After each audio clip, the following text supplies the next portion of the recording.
성경에 보면은 복을 받은 사람들에 대해서 많이 말씀하고 있습니다. 우리가 신앙생활하면서 영혼이 구원을 받아 천국 가는 것, 이보다 더 중요한 것은 없을 것입니다.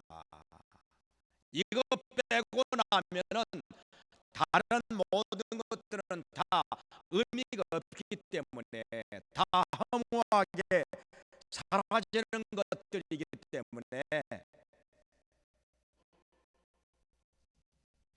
그러나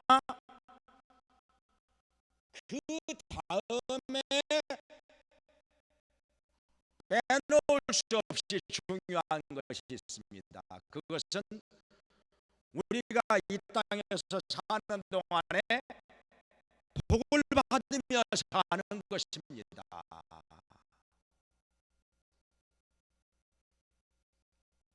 하나님께서는 우리에게 복을 주신다는 말씀을 우리가 헤아릴 수 없을 정도로 많이 말씀하셨습니다. 또한 성경에는 복을 받고 사는 사람들에 대해서 많이 말씀하고 있습니다. 그런데 여기에 대해서 부정적으로 말하는 자들이 있습니다. 기복신앙이라 하면서. 근데 기복신앙이 뭡니까? 복을 받는 것 자체가 기복신앙이 아닙니다. 복에 대해서 말씀하시는 것 자체가 기복신앙이 아닙니다. 하나님께서 많이 말씀하셨지요. 또 예수님께서도 많이 말씀하셨습니다. 복에 대해서 설교하는 것이 기복신앙이 아니라 우리의 삶을 무시하고 오로지 복만 추구하는 것,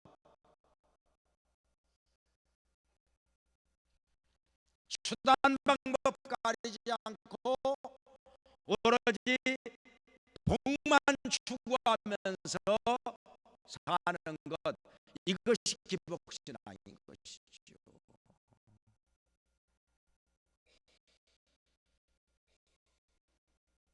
그러나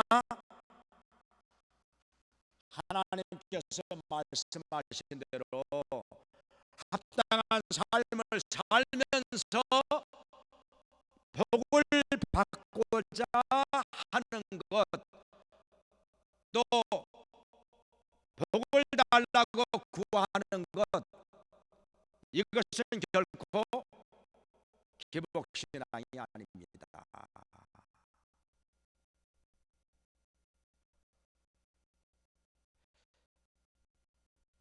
어떤 사람은 이렇게 말합니다. 나는 복을 달라고 기도해 본 적이 한 번도 없다. 그 얼마나 불행한 삶입니까? 얼마나 잘못된 신앙입니까? 그게 어찌 자랑스러운 일이겠습니까?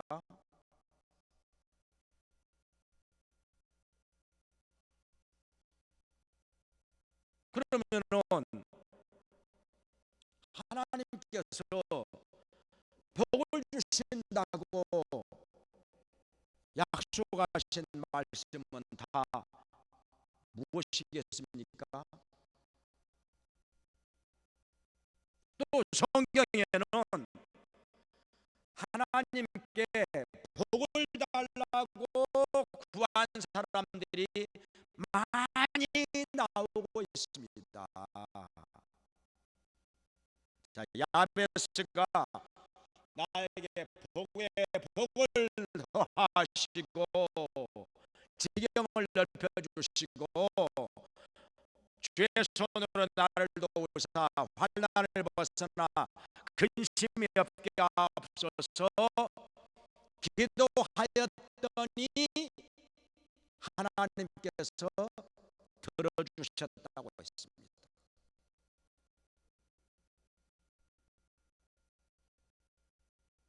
또 하나님께서는 아브라함에게도 말씀, 너를 축복하는 자에게 내가 복을 주고 너를 저주하는 자에게 내가 저주하리니 너는 복의 근원이 될지니라 말씀하셨습니다. 또 하나님께서 모세에게 말씀하시기를 제사장들이 손을 들어 백성들을 향하여 축복하면 내가 그들에게 복을 주리라 말씀. 여호와께서 너에게 복을 주시사 너를 지키시기를 원하시며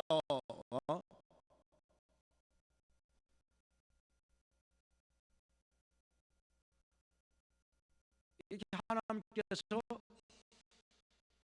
복을 주신다는 사실을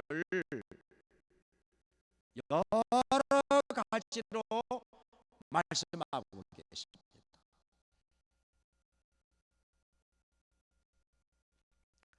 우리가 하나님께로부터 복을 받으며 사는 것이 결코 잘못된 것이 아니고 복을 달라고 구하는 것도 잘못된 것이 아니고 복에 대해서 가르치고 설교하는 것이 결코 잘못된 것이 아닙니다. 그런데 이걸 가지고 잘못됐다고 말하는 것은 마귀가 하나님의 백성으로 하여금 복을 받으며 살지 못하도록 방해하는 것입니다. 우리가 여기에 미혹되면 안 되는 것입니다.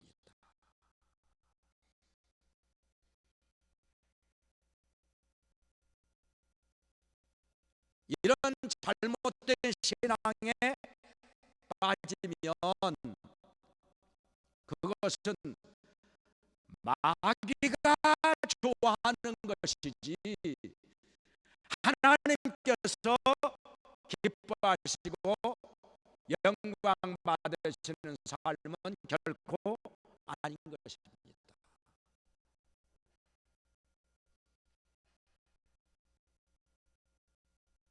우리가 성경에서 하나님께서 말씀하시는 대로 올바른 신앙을 가지고 살면은 반드시 복을 받게 되어 있습니다.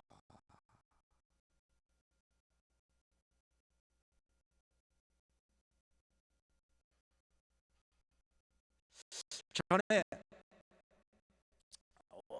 오래전에 그 복을 달라고 자기는 절대로 구하지 않는다. 복을 달라는 기도 해본 적 없다, 자랑스럽게 이야기하는 사람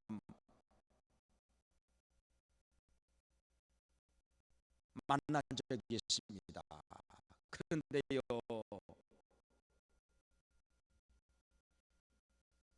그 삶을 제가 보면은 신기하게도 복을 계속 피해 다닙니다. 어쩌면 그렇게 복을 피해 다닙니다.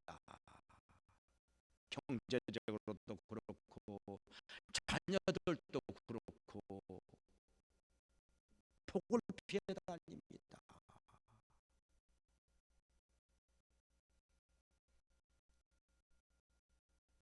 왜냐하면은 합당치 않은 생각을 가지고 있기 때문에. 자문에 말씀하시기를 사람의 생각이 어떠하면 그 위인도 그러하니라 말씀하셨는데, 왜 복에 대해서 그렇게 부정적으로 생각을 하는 것입니까? 복을 달라고 기도하지 않는 것이 그렇게 자랑할 만한 일이겠습니까?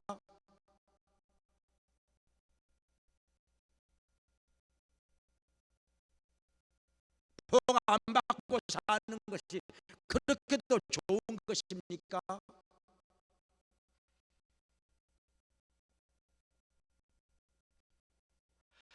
하나님께서 말씀하신 것과는 정반대로 생각하고 반대로 말하고 있는 것입니다.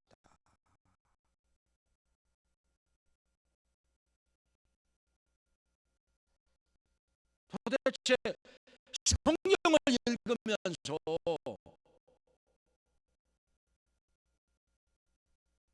도대체 무엇을 생각하는 것인지,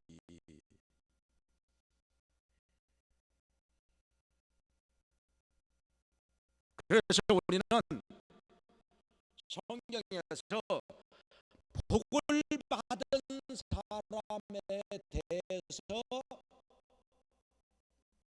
말씀을 들어야 됩니다. 그가 왜 복을 받았는지,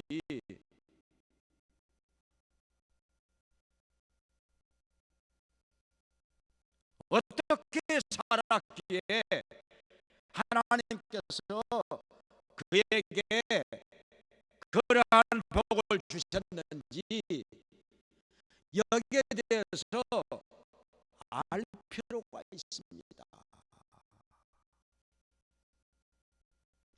그 가운데서도 우리는 룻에 대해서 생각을 해볼 필요가 있습니다. 자, 원래 이방 여자였던 룻이 어떻게 해서 그렇게 하나님께로부터 복을 받고 살게 되었는지, 우리는 룻기를 통해서 생각을 해볼 필요가 있는 것입니다. 그러면 몇 가지로 나누어서 생각을 해보겠습니다. 자, 첫째로 룻이 어떻게 해서 그렇게 복을 받았느냐?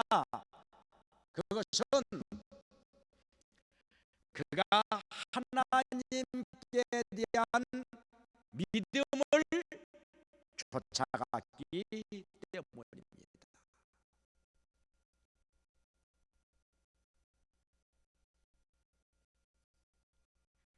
원래 나오미가 이스라엘에서 베들레헴 땅에서 살고 있었습니다. 그런데 이스라엘 전 지역에 흉년이 들었습니다. 먹을 것이 귀하게 되었습니다. 그래서 양식이 풍부한 모압 땅으로 온 가족들이 이주해서 살게 되었습니다. 그런데요, 거기 가서 그들이 복을 받았느냐? 그게 아니었습니다. 고생만 하고 그러다가 남편도 죽고 두 아들도 결혼한 지 얼마 안 되어서 자식 하나 없이 죽게 되었습니다. 세 남자가 다 죽고 나니까 집안에는 세 명의 과부만 남게 되었습니다. 이 얼마나 안타까운 일입니까?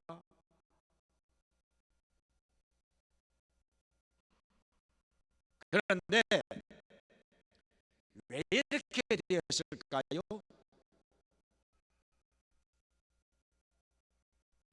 우리는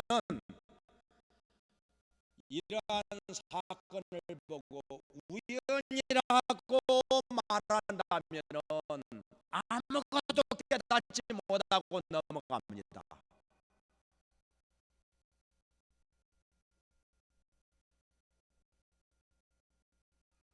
더 이상의 발전이 없습니다.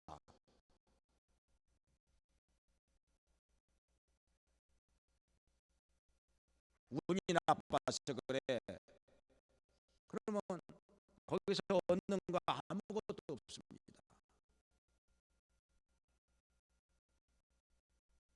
분명히 알고 보면은 이유가 있습니다. 우연인 것 같지만은 그 속에는 하나님의 뜻이 있고 섭리가 있는 것입니다. 무엇이겠습니까?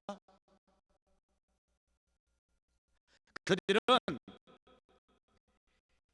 이스라엘 땅에서 떠나지 말았어야 됩니다. 왜냐하면은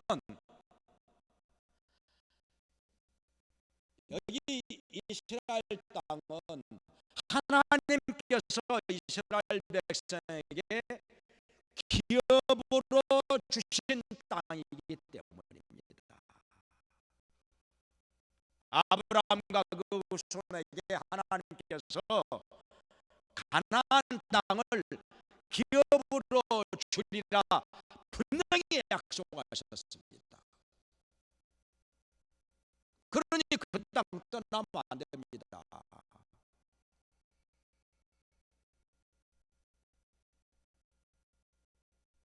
기업으로 주신 땅에서 떠나는 것은 복을 버리는 거나 마찬가지입니다. 전에 아브라함이 어떻게 했습니까? 가나안 땅에 기근이 드니까 양식이 풍부한 애굽 땅으로 가서 살고자 애굽으로 갔습니다. 어떤 일이 났습니까? 아내를 빼앗길 뻔했지요. 그리고 바로 왕으로부터 심한 책망을 들었습니다.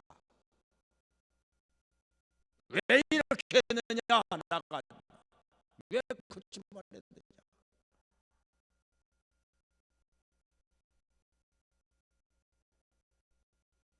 그래가지고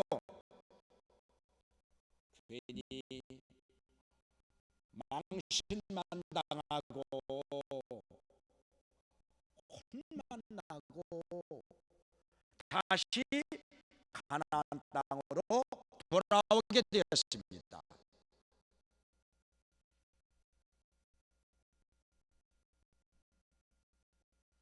여기서 우리는 교훈을 얻어야 된다는 것입니다.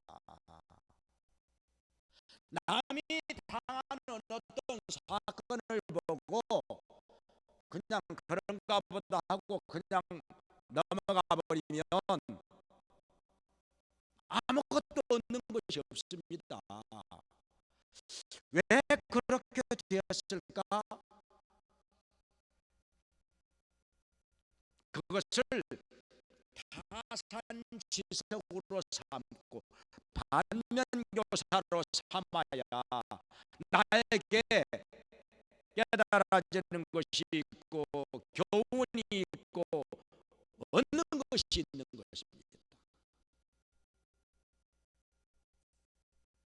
그래서 여기 나오미와 그의 가족들은 아무리 가나안 땅에 흉년이 들었다 할지라도 그 땅을 떠나서는 안 되었던 것입니다. 안 떠났어야 됩니다.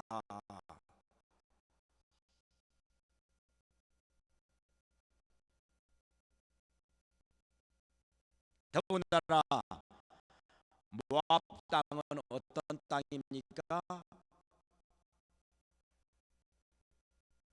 그모스라고 하는 우상을 섬기는 백성들입니다. 온 백성이 다 우상을 섬깁니다. 그리고 하나님께서 이스라엘 백성에게 말씀하시기를 모압과 암몬 사람들은 그 자손 10대까지도 이스라엘 회중에 들어오지 못하리라 말씀하셨습니다. 올리지 말라는 거죠. 왜냐하면 우상을 숭배하는데 빠질 위험성이 있기 때문에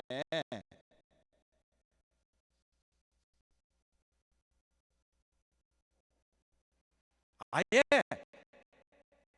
가까이 하지 말라는 것입니다.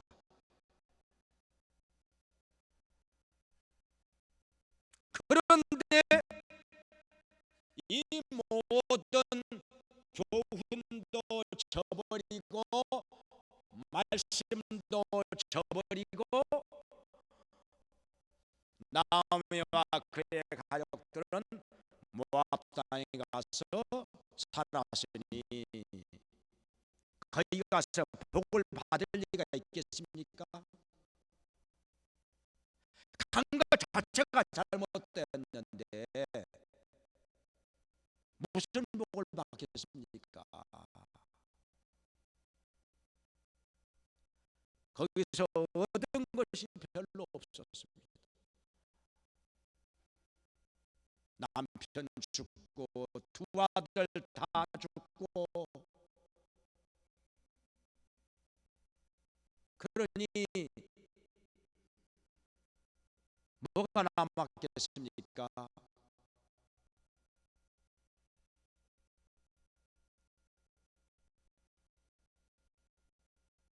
그러니 그 땅을 다시금 떠나 고향 땅으로 돌아오고자 짐보따를 싸들고 나선 것입니다. 그런데요, 나오미는 자기를 따라오는 두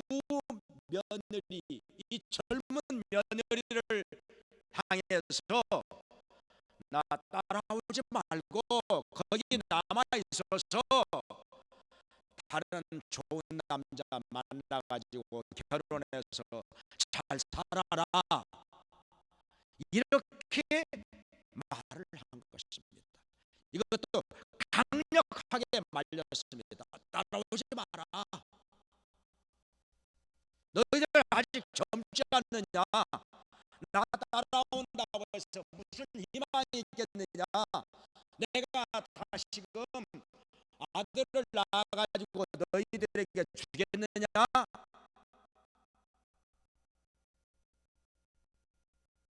그러니 따라오지 말고 거기 남아 있어서 다른 남자 만나가지고 결혼해라.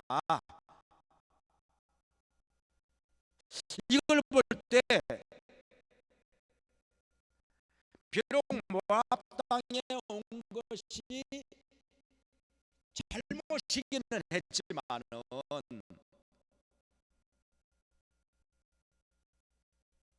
지금까지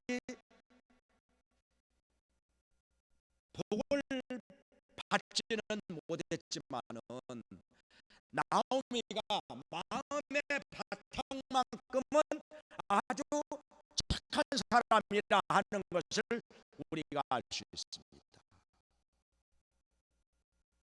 착한 시어머니 아니겠습니까? 어떤 시어머니는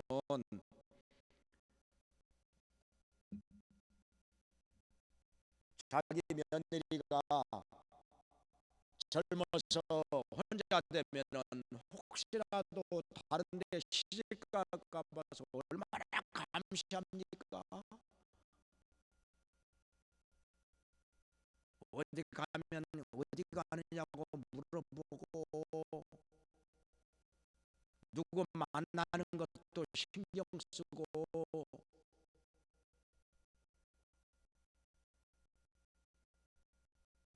많이 감시합니다. 딴 데로 시집 갈까 봐서.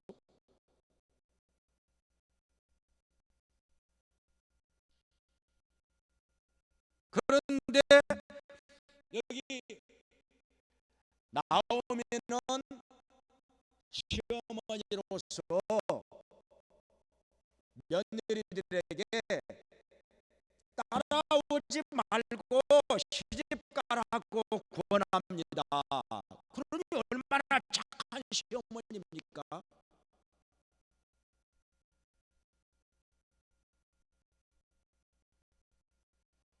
그런데 여기 큰 며느리 오르바는 시어머니의 말을 듣고 고향 땅에 남았습니다.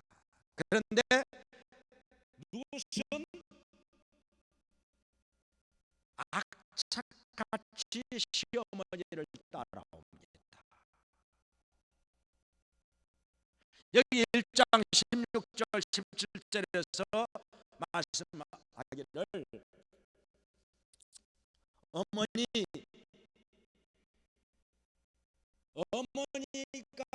어디로 가는지 나는 따라가겠습니다. 어머니의 하나님이 나의 하나님이 될 것이요 어머니의 백성이 나의 백성이 될 것이요 어디에서 죽든지 어머니가 죽는 곳에서 나도 죽겠습니다.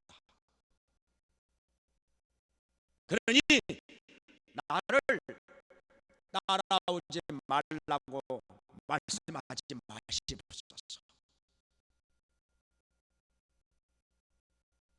그러면서 악착같이 따라갔습니다. 그러면은 룻이 이렇게 시어머니를 따라온 것이 무엇 때문이겠? 시어머니가 물론 좋은 사람이지요. 착한 시어머니이기 때문에. 그러나 이것만 가지고 그렇게 따라오겠습니까? 고향을 떠나서 고향 땅에는 자기의 일가 친척들이 다 살고 있는데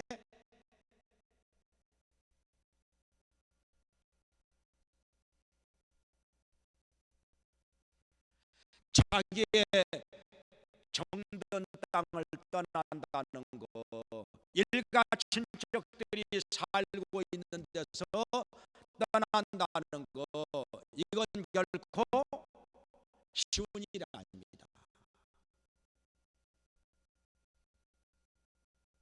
대부분의 사람들은 그렇게 하고 싶지 않았을 것입니다.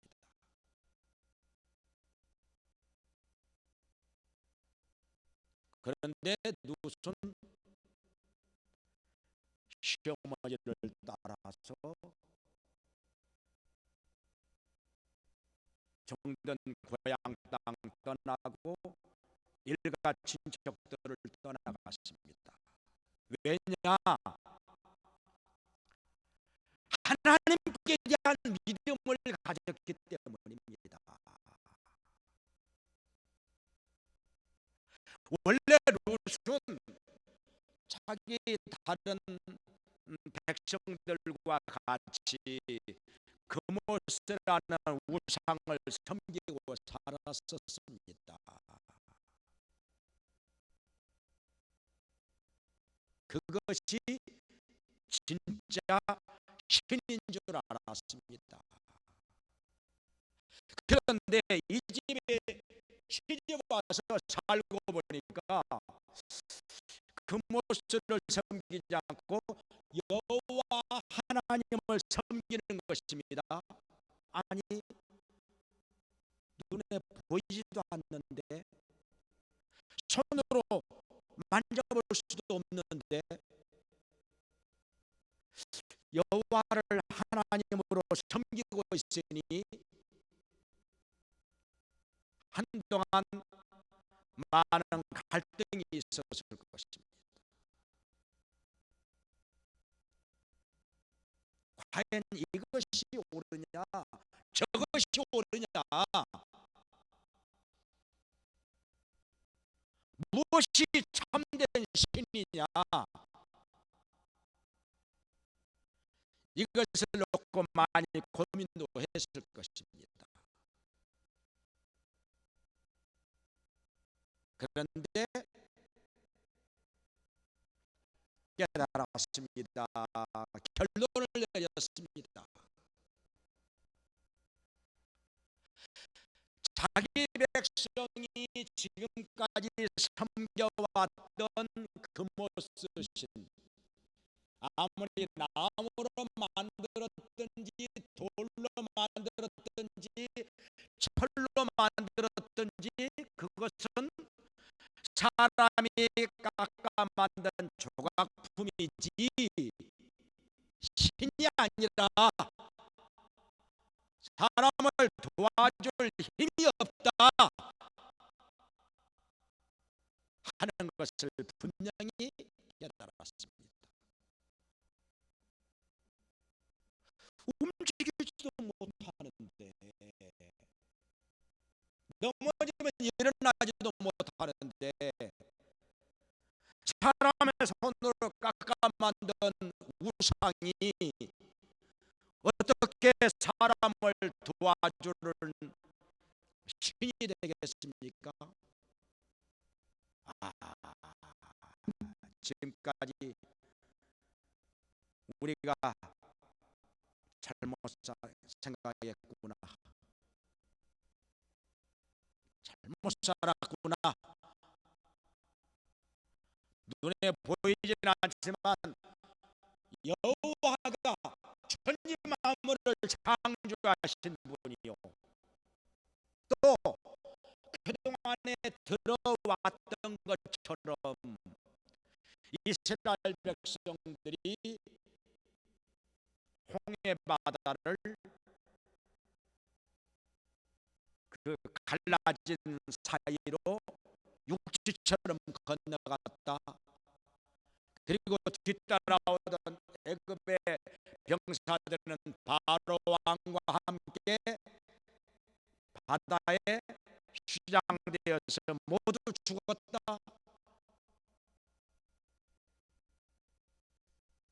그리고 가나안에 있는 6족속들을 진멸하고 그 땅을 차지하고 살게 된 것이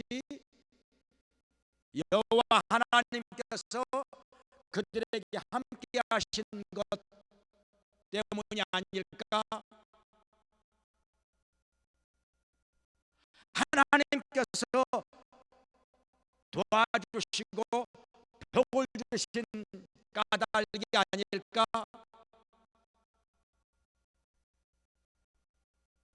이러한 것들이 모두 깨달아진 것입니다. 그래서 룻은 그냥 몸만 개종한 것이 아니라 마음이 개종을 한 것입니다. 그모스라는 우상, 이 헛된 우상을 버리고 살아계신 여호와 하나님을, 천지 만물을 창조하시고 주관하시는 하나님을 믿기로 작정을 한 것입니다. 그런데 나오미가 떠나간다는 것입니다. 따라오지 말라는 것입니다. 만약에 따라가지 않고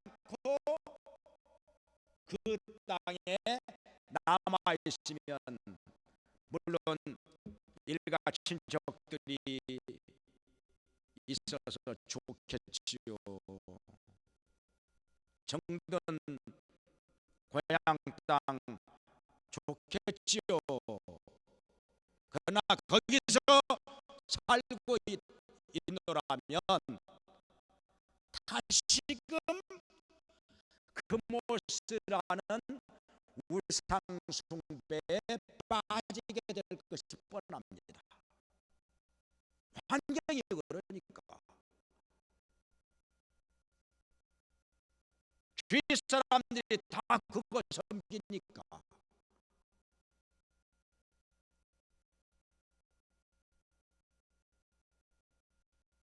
그래서 그렇게 되면은 절대로 안 된다.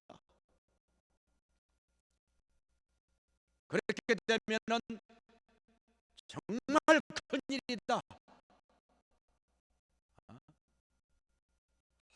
하나님께 대한 신앙을 잃어버리면 사실은 모든 것을 다 잃어버린 거나 마찬가지다. 그것을 알았기 때문에 룻은 악착같이 시어머니인 나오미를 따라서 이스라엘 땅으로 와서 살게 된 것입니다.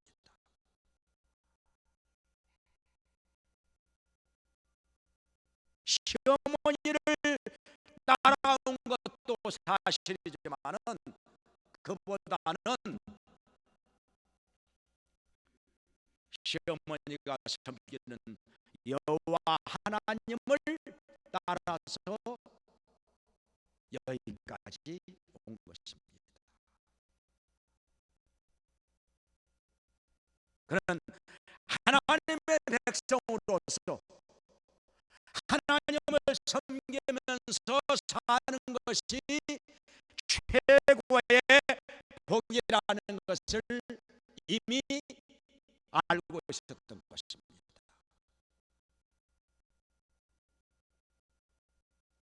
우리가 사실은 다른 것을 혹시 못 받았을지라도 지금 이 자리에 나와서 하나님 앞에 예배 섬기는 백성이 된 것, 이것 자체가 이미 복을 받은 것이다. 여러분은 모두가 다 복을 받은 백성인 줄로 믿습니다. 그 다음에 두 번째로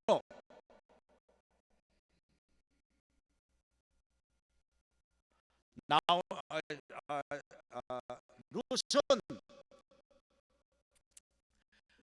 부지런히 성실히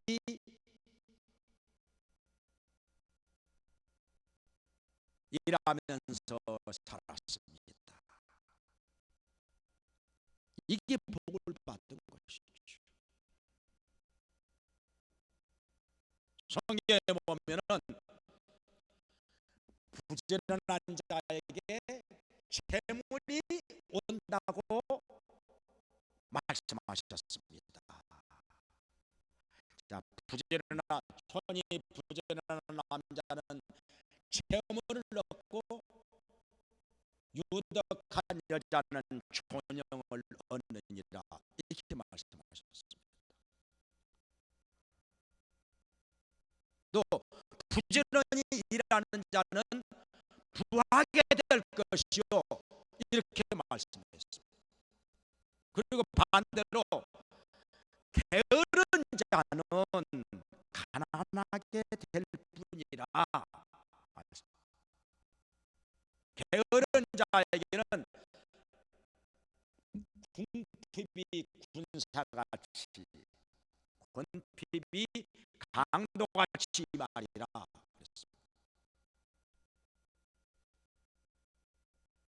근데 게으른 사람은요, 자기가 게으르다는 생각을 절대로 안 합니다. 내가 뭐가 게으르냐?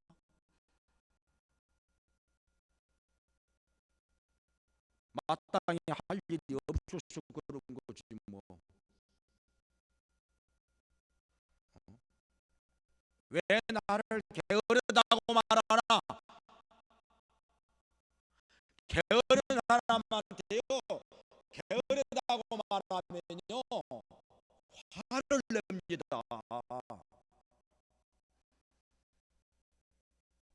내가 왜 게으르냐고.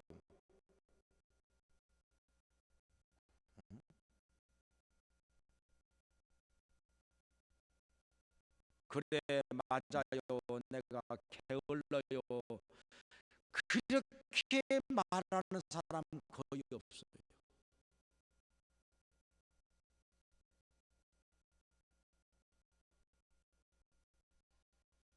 성경에 말씀하시를 게으른 사람은요, 문짝이 돌적이를 따라서 도는 것 같이 침상에서 뒹구느니라, 그렇게 말씀하십니다. 왜 침상에서 하루 종일 뒹굴어? 그러니까 마땅히 할 일이 없어서.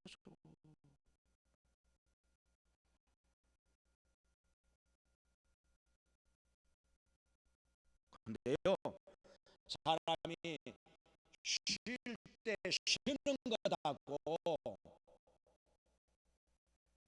할 일을 찾지 않고서 침상에서 뒹구는 것하고 그건 전혀 다른 얘기입니다.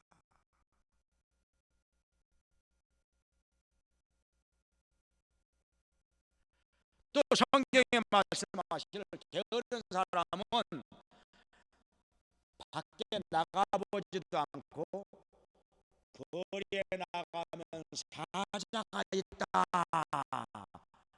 그렇게 말하면서 밖에 안 나간다는 것입니다. 나가보지도 않고.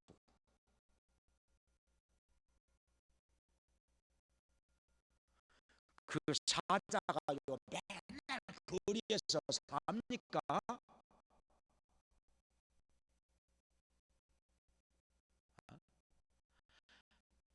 맨날 거리에서 사는 사자도 있습니까? 혹시 거리에 잠깐 왔다가도 산으로 돌아가는 게 사자 아닙니까? 근데 하고 한 날 거리에 나가면 사자가 있다고 하면서 아예 밖에 나오지도 않아. 방에서만 뒹굴고 놀아.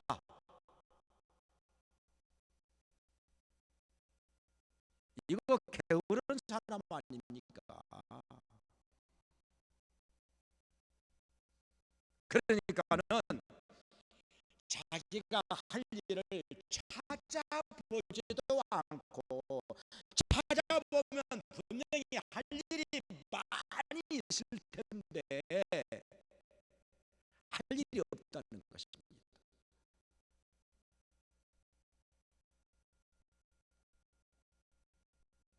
전에 이발소에 갔더니 어떤 사람이 그러더라. 경기가 안 좋아서 할 게 없는 게라 그러더라. 경기가 맨날 안 좋다고 말합니다. 게으른 사람들은 경기가 맨날 안 좋다는 거, 할 것이 없다는 거예요. 맞습니까?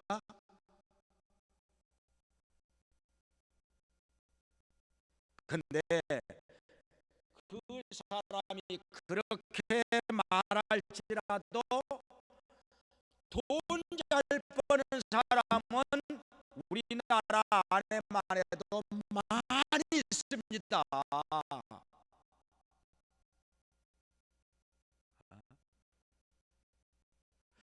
돈을 너무 많이 벌어가지고 주체하기 어려울 정도로 그렇게 사는 사람들도 많이 있습니다. 왜 할 게 없다는 거예요? 못 찾은 거지. 안 찾은 것이고.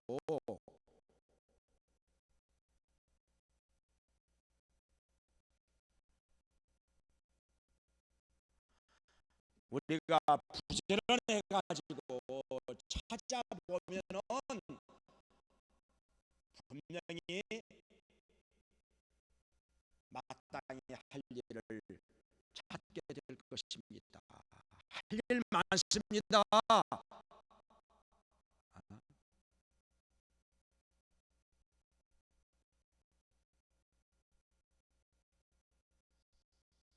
네, 부지런하다고 하는 것은요, 자기에게 주어진 일만 열심히 하는 것을 부지런하다고 말하는 게 아닙니다. 육체적으로도 부지런해야 되지만 우리의 마음이 부지런해야 됩니다. 우리의 마음속으로 할 일을 찾아야 됩니다. 더 좋은 일이 없을까? 더 나은 것이 없을까? 내가 무엇을 해야 할까?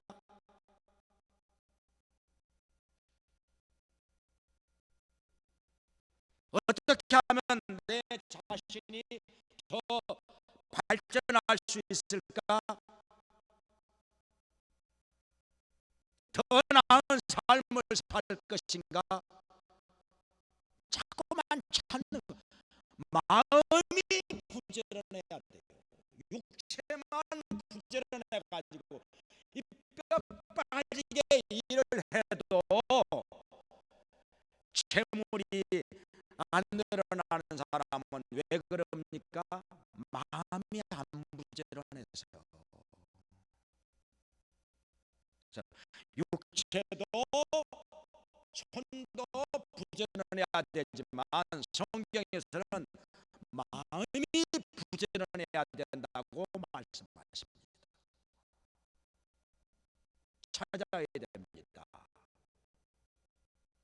지혜를 구해야 됩니다. 더 나은 삶으로 가야 됩니다. 근데 이게 룻이 어떻게 되느냐?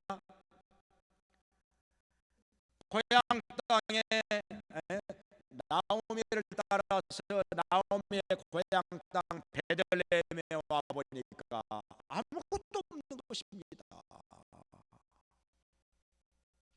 오랜만에 돌아왔으니 뭐가 있겠습니까? 모아놓은 재산이 있습니까? 무슨 땅이 있습니까? 뭐가 있습니까?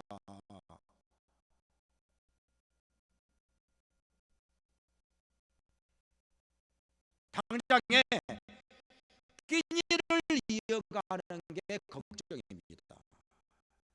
그래서 하는 수 없이 들판으로 나가서 이삭을 줍는 것입니다. 이삭을 줍어요.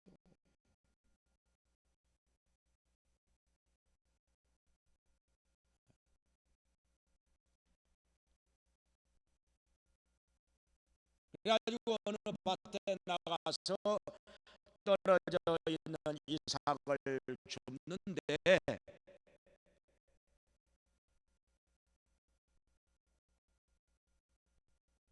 마침 그 땅이 그 성내에서 마음씨도 좋고 유력한 보아스의 땅이었습니다. 그런데 성경에 보니까 여기 룻기 2장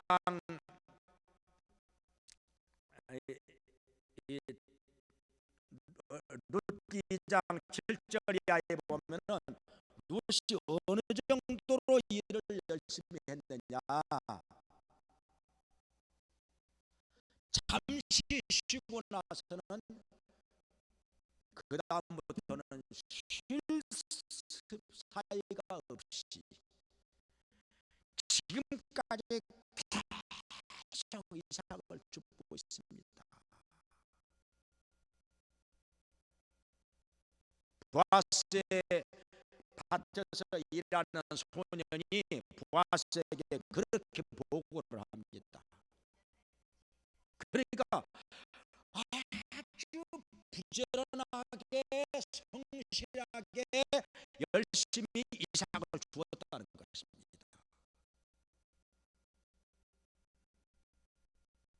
이것이 룻이 복을 받게 된 원인 중에 하나인 것입니다. 그리고 그 이삭 준 것을 가지고 털어서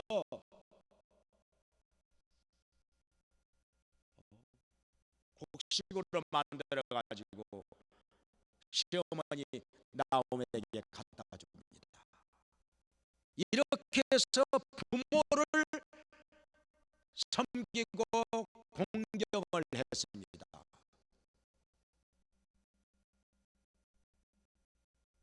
그러니 어찌 복을 안 받겠습니까? 성경에 보면은 내 부모를 공경하라. 그러면 너희가 땅에서 잘되고 장수하리라 말씀하셨습니다.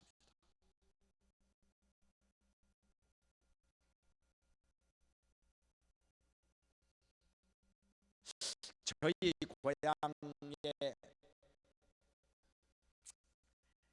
그 김복순 집사님이라고 94세에 돌아가셨는데 그분 생각이 납니다.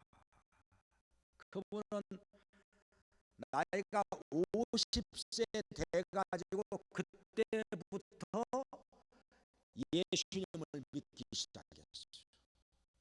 그때부터 교회 다니면서 글을 배워가지고 그런데요 찬송가를요 줄줄줄줄줄 애웁니다. 성경도 많이 외우고, 그리고 꼭 교회에 오시면 교회 예배 끝나고 나면 나이가 그때 90살에 제가 교회 처음 나갈 때 90살이었는데 처음 나온 사람 새신자들을 다 찾아다니면서 와 계소 이렇게 인사를 하고 다닙니다.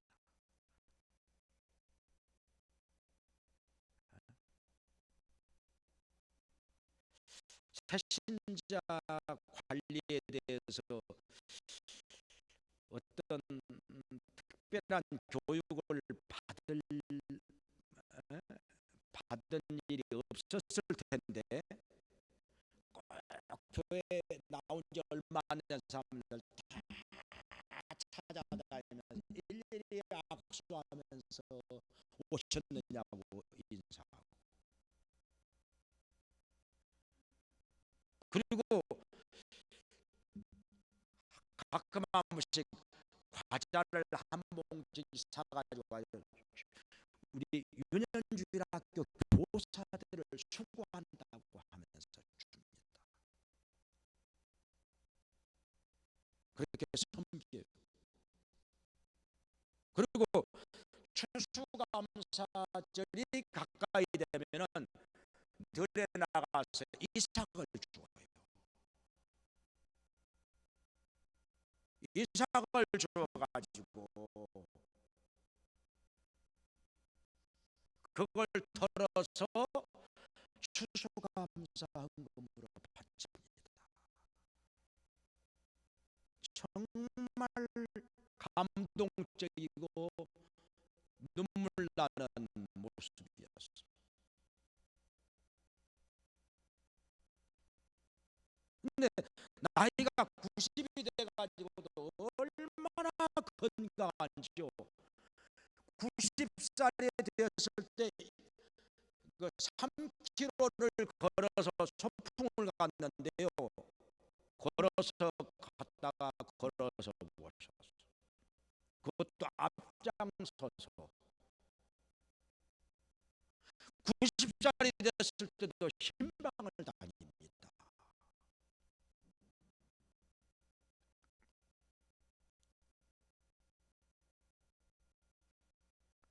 (94세에) 돌아가셨는데요. 그분의 손자 둘이 다 목사가 됐습니다. 그 중에 하나는 저하고 초등학교 동창 친구지요. 제가 그 교회 가서 부흥회도 했었습니다.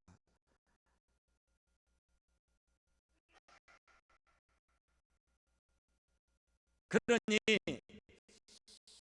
이렇게 부지런히 성실하게 하나님을 섬기는 사람, 복을 받는다는 것입니다. 그래서 이삭 줍는 여자 룻을 생각하면 저희 고향의 그 집사님이 생각이 납니다. 역시 그 집사님도 손자 중에 손자 둘이 다 목사가 됐다는 거, 이보다 더 큰 복이 또 어디가 있겠습니까?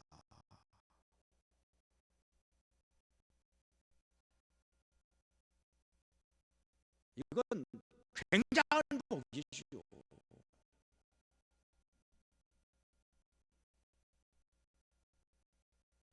꼭 부자가 돼야만 복이 아니라 자손이 잘 되는 거, 이것도 큰 복 아니겠습니까? 그래서 룻에게 임한 복이 부지런하게 성실하게 살아가는 동안에 여러분 모두의 모두에게 임하기를 주의 이름으로 축원합니다. 그 다음에 세 번째로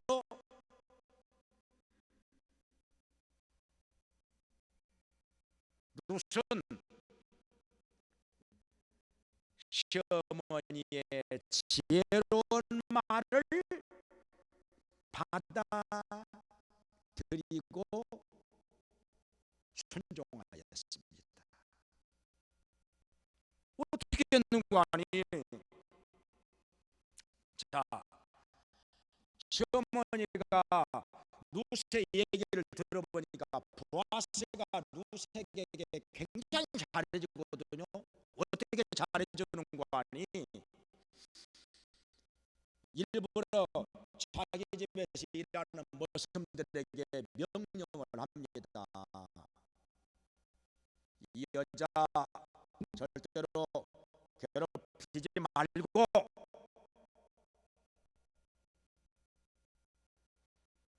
그리고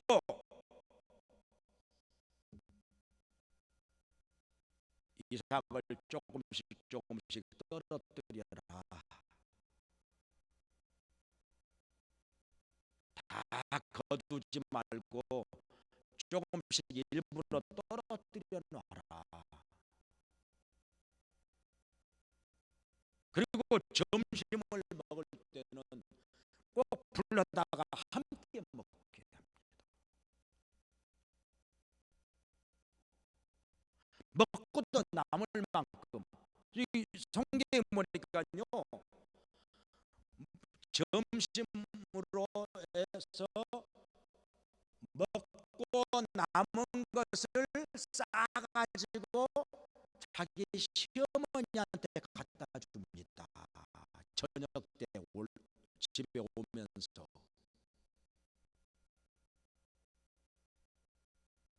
얼마나 지극정성으로 부모를 공경하는 누신지를 알 수 있는 단면입니다. 그런데 보아스도 사실은 룻에 대해서 얘기를 듣고, 이 여자가 누구지 하니까 이미 설명을 합니다. 모압 땅으로 갔다가 돌아온 나오미를 따라서 온 그 집의 며느리입니다.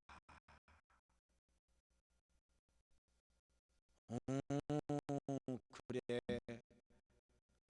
보아스가 들어보니까 이 보통 여자가 아니거든요. 정말 심성도 착하거니와 믿음이 좋은 여자.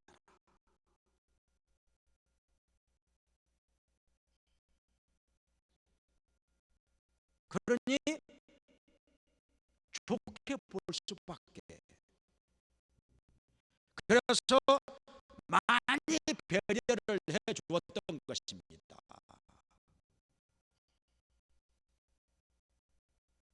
얘기를 듣고 보니까 나오미가 내 며느리가 보아스 같은 남자에게 시집을 간다면 얼마나 좋겠느냐.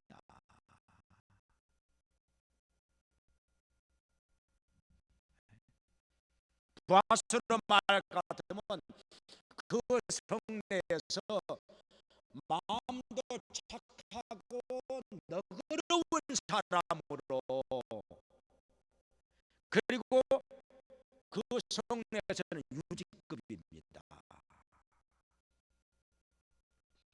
아주 인정받고 존경받는 사람, 또 재산도 많아 유력한 사람입니다.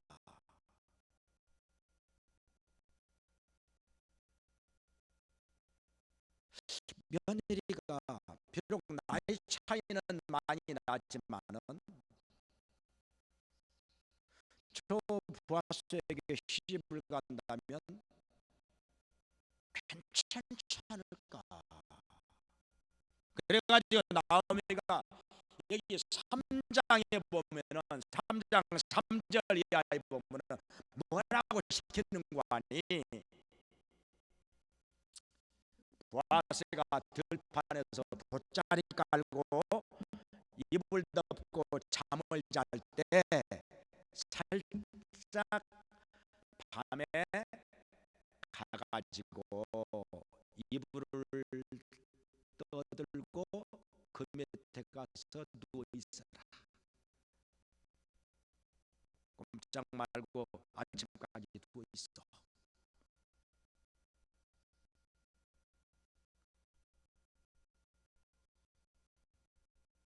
그 무슨 뜻이지요? 오늘날 오늘날에는 뭐 이거 모르는 사람 없겠지요? 아주 강력한 프로포즈 정도가 아니라 대시하는 것입니다. 남자가 자고 있는데 그 이불 떠들고 그 밑에 들어가서 눕는다. 이건 정말요. 이건 아주 노골적인 프로포즈입니다. 이건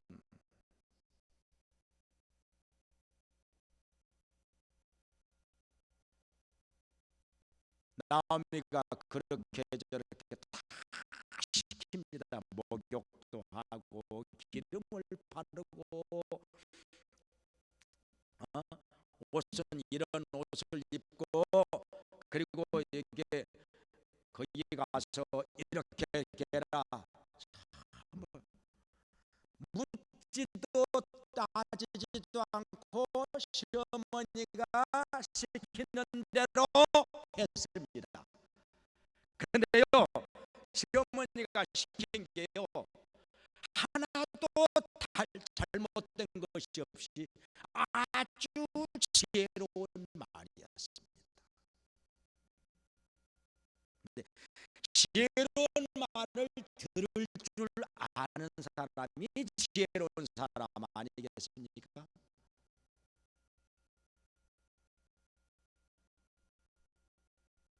누시 만약에 어리석었으면요 지혜로운 말이 어리석게 들립니다.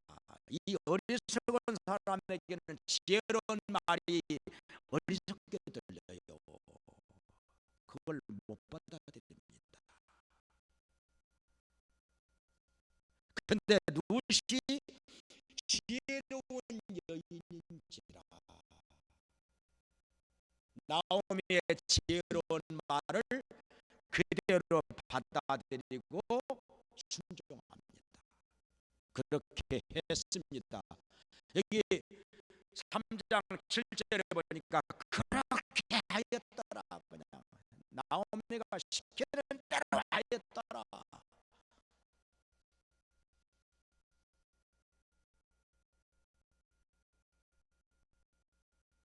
그러니 어떻게 됐습니까? 보아스가 그 뜻을 알아차리고 룻과 결혼을 하게 됩니다. 할렐루야. 이렇게 해서 결혼이 이루어집니다. 그래가지고 아들도 낳았습니다. 얼마나 좋아요.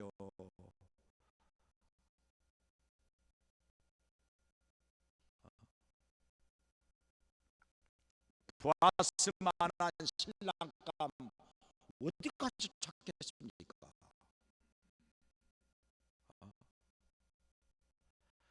이러면 저러면 나이만 조금 들었어요. 나이만 조금 들었다 뿐이지 이러면 저러면 다 갖춘 사람입니다. 마음 좋지요. 너그러운 사람이지요. 성례 유력한 사람이지요. 더군다나 여기 3장 후반부에 보고 여기 4장 초반부에 보면은요, 보아스가요 굉장히 지혜롭게 처신하는 사람입니다. 이것저것 다 상황을 고려해서 아주 적절하게 처신하는 사람, 지혜로운 사람이었습니다. 그러니까 성내에서 보아스가 한마디 하면은 다 인정을 합니다.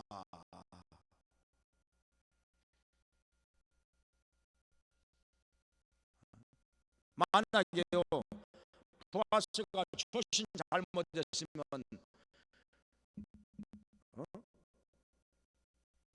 아직 결혼도 안 한 사람이 유지가 됐겠습니까?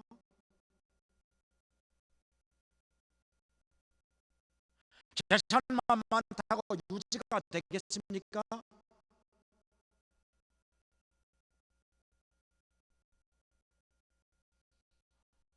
말도 안 되는 소리나 하고,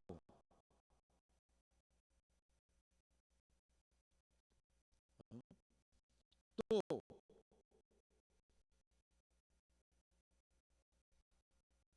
엉뚱한 얘기나 하고, 그런다면 누가 보아스 말 듣겠습니까? 에이, 저 사람 들으나 마나요, 말도 안 되는 소리나 하고, 아이, 저 사람 말 들을 것도 없어. 그러면요 그 성내에서 영향력이 있었을까요?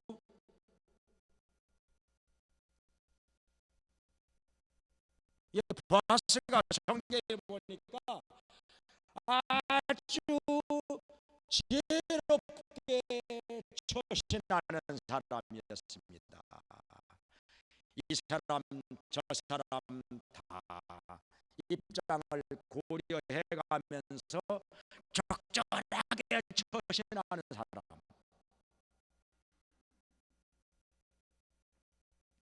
경우를 아는 사람,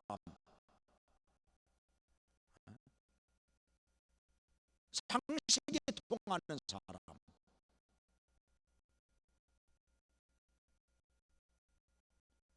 이렇게 지혜로운 처신을 하니까 성내에서 존경받고 인정받는 사람이었다는 거죠. 이런 사람에게 루시 결혼을 해서 아들을 낳았으니, 그래야 여기 사장에 오늘 본문에 보니까 아들의 이름을 오벳이라고, 그것도 주위에 있는 이웃집 아줌마들이 지어준 이름입니다. 대개 보면 이름을 이렇게 부모가 짓는다든지 할아버지가 지어준다든지,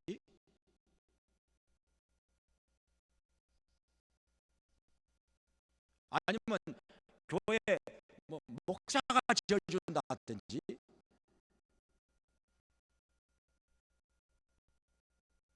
그러는 건데, 저도 사실 이름 많이 지어줬어요. 이름 제가 이름 지어준 게 한 3, 40개 지어줬는데 지금은 미천이 떨어져 가지고 이제는 이름 하나 지으려면 쉬운 일이 아니에요. 근데 여기는요 이웃집 아줌마들이 이름을 지어줬습니다. 오벳이라고.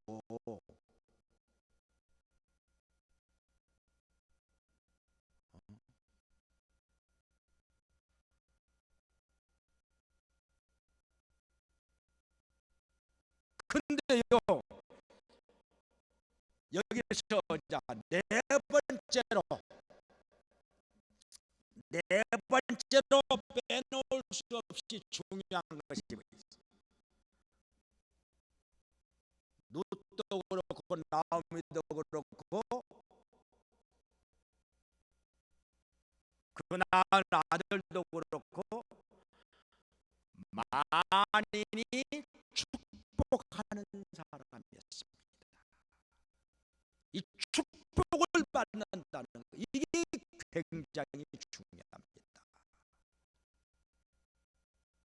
뭐라고 축복합니까? 여기 14절 15절에 보면요,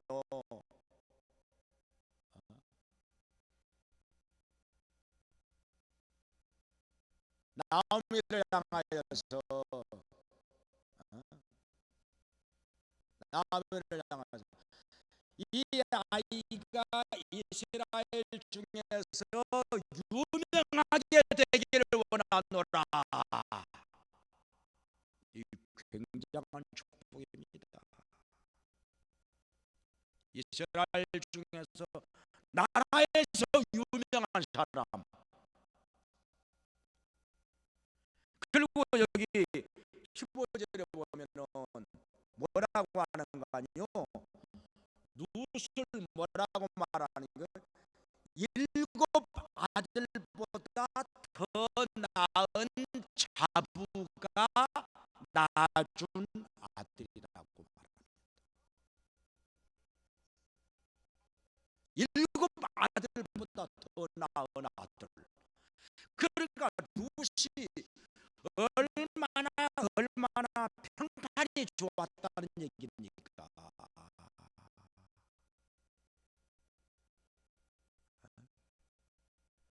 얼마나 좋게 봤다는 얘기입니까?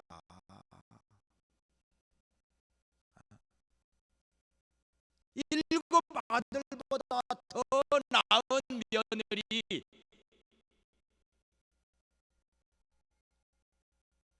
얼마나 좋은 며느리라는 얘기입니까?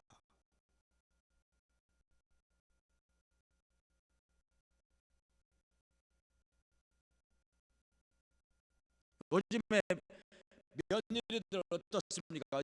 자, 며느리 여러분, 시어머니 사랑하십니까? 대답들 안 해. 며느리 여러분, 시어머니를 사랑하십니까?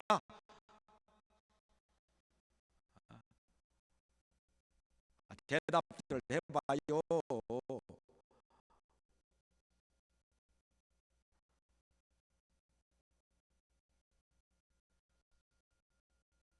시어머니 술 안 마시려고 그러고,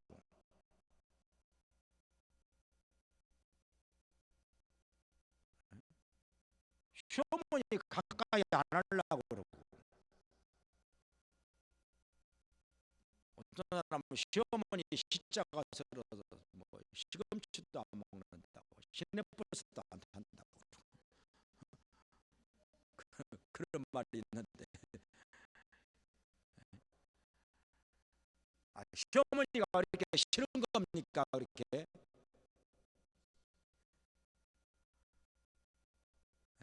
뭐라고 말 한마디씩 하면 그걸 잔소리로 들어?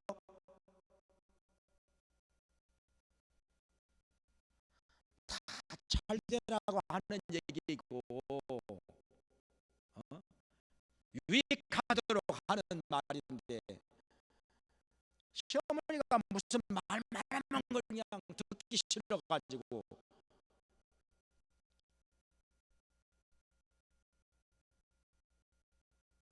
되겠습니까? 근데 룻 봐요. 룻은요,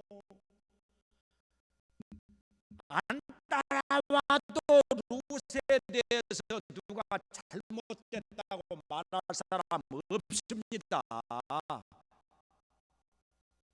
한번 남편도 없고 그런데 뭐,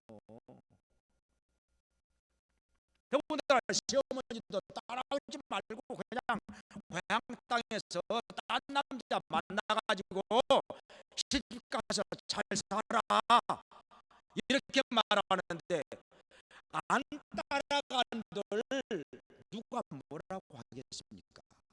그런데 따라가 시어머니를 따라가서 모시고 삽니다. 이렇게 이삭 주어가면서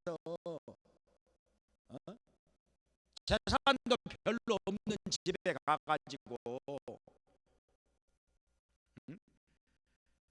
이삭 주어가면서 시어머니 봉양하면서 사는 며느리 얼마나 착한 며느리입니까?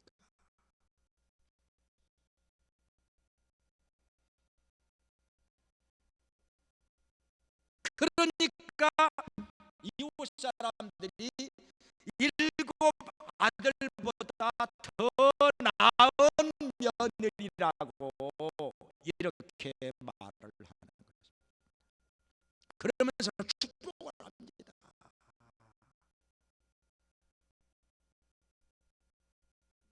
주위 사람들이 다 축복을 해요.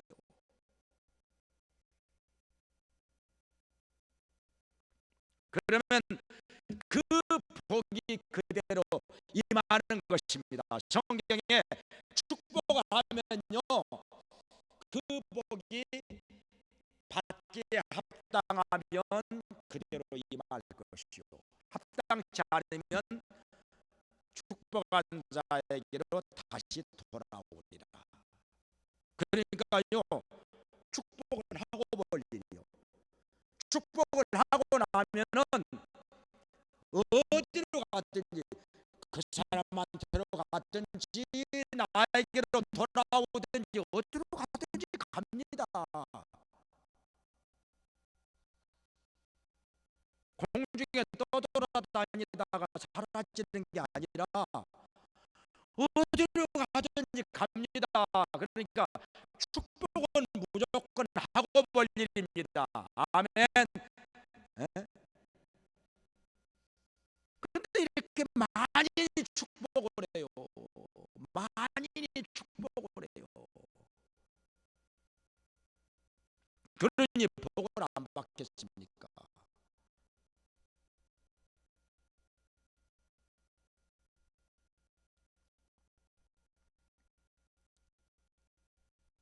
우리가 다른 사람들이 축복하면서 사는 사람 돼야 하지 않겠어요? 에이, 저 사람 왜 저렇게 살아? 왜 저 모양이여? 에이, 이렇게 되면 안 되지. 이렇게 말 들으면 안 되지. 이렇게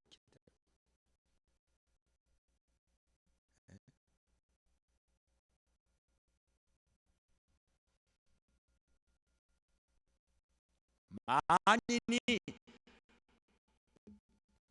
저 사람이야말로 복을 받아야 돼, 잘 돼야 돼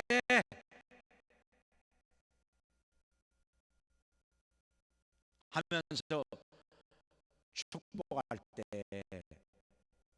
그 복이 그대로 임하게 된다는 것입니다.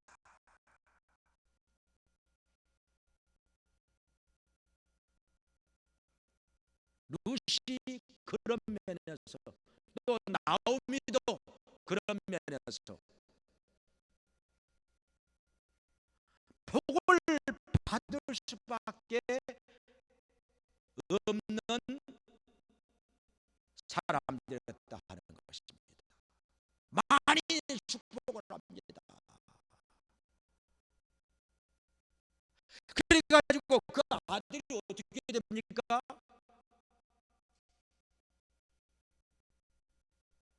오벳이요, 누시 낳은 아들 오벳이 다윗의 아버지의 아버지가 됩니다. 그러니까 뭐요? 누시의 아들 오벳이 다윗의 할아버지가 되었단 말이죠. 누스는 뭡니까? 다윗의 증조 할머니가 됐단 말이죠. 그러니까 증손자가 에? 그것도 모압 여인으로서 이스라엘 집으로 시집 와서 사는 누세 증손자 다윗이 이스라엘의 왕이 됩니다. 왕도 보통 왕이 아니라 이스라엘 왕들 중에서 가장 훌륭한 성군 다윗이 됩니다. 왕이 됐다고 해도요, 욕이나 얻어먹고 아주 악한 놈이다 저거. 어쩌다가 저런 것이 왕이 돼가지고 이 백성을 저렇게 힘들게 만드나. 그러면요, 그거 안 된 것만 못해요. 안 된 것만 못해요. 그거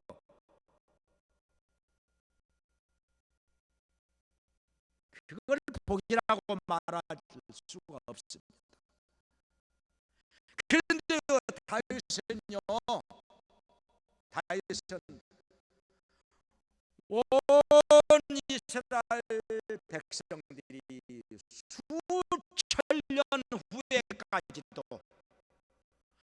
존경하는 다윗 왕입니다.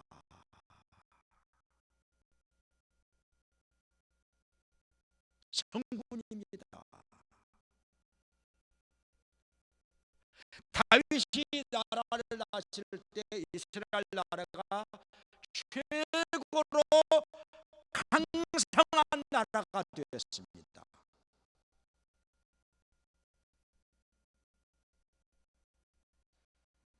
이 얼마나 영광이고 얼마나 복입니까? 루색에서 이런 자손이 나왔다는 것입니다. 증손자가 다윗 왕이 된 것입니다.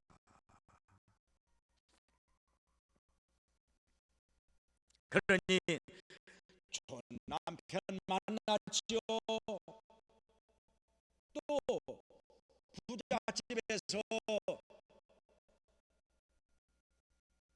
별로 궁핍함이 없이 살지요. 또 증손자가 이스라엘의 왕이 되었으니, 그것도 가장 훌륭한 왕이 되었으니,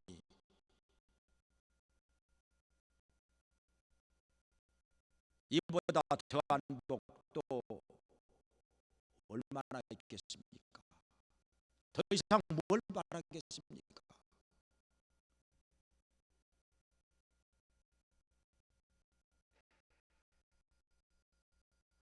우리가요, 다른 사람 복 받은 것 가지고 비판할 것 없습니다.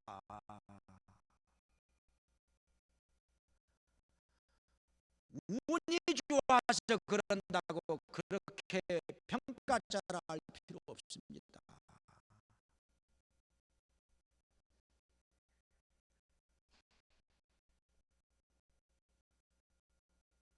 다른 사람이 복을 받은 거 보면은 그 원인이 어디에 있을까? 어떻게 해서 복을 받았지? 자꾸 찾아가서 물어보고 그 원인을 찾아내고, 나도 그렇게 해서 복을 받으리라, 그렇게 살아야 되는 것입니다. 그래서 성경에 지혜로운 자를 만나면 지혜를 얻는다고 하지 않았습니까? 부자에게 점심을 사라, 그런 책도 있습니다. 뭔가 얻는 것이 있기 때문에 그 밥 먹는 동안에 세계에서 두 번째 번째, 세 번째로 부자인 워렌 버핏과 밥 한 끼 먹는데 작년에 22억, 올해는 25억 낙찰됐습니다. 2시간 동안 밥을 먹어요. 그러면서 대화를 합니다. 그리고 친구들 7명까지 데리고 갈 수 있습니다. 그 자리에. 근데 25억 주고 밥을 먹어요.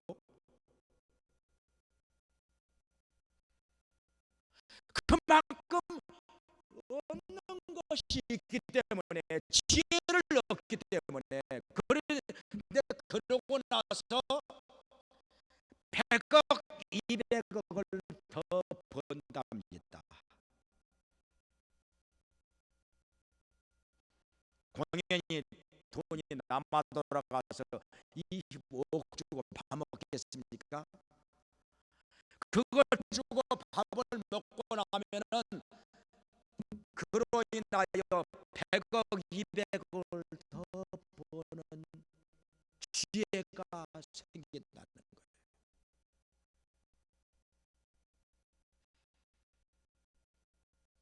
손해보는 일을 하겠습니까? 그 정도 돈 있는 사람이.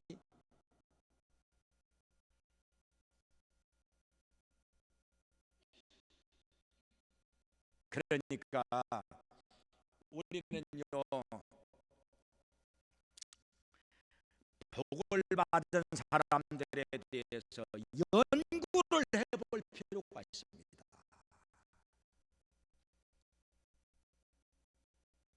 뭔가 이유가 있다. 그게 무엇일까? 그걸 찾아봐야 됩니다. 성경의 원리를 깨닫고 거기서 지혜를 얻고 나도 그렇게 살아서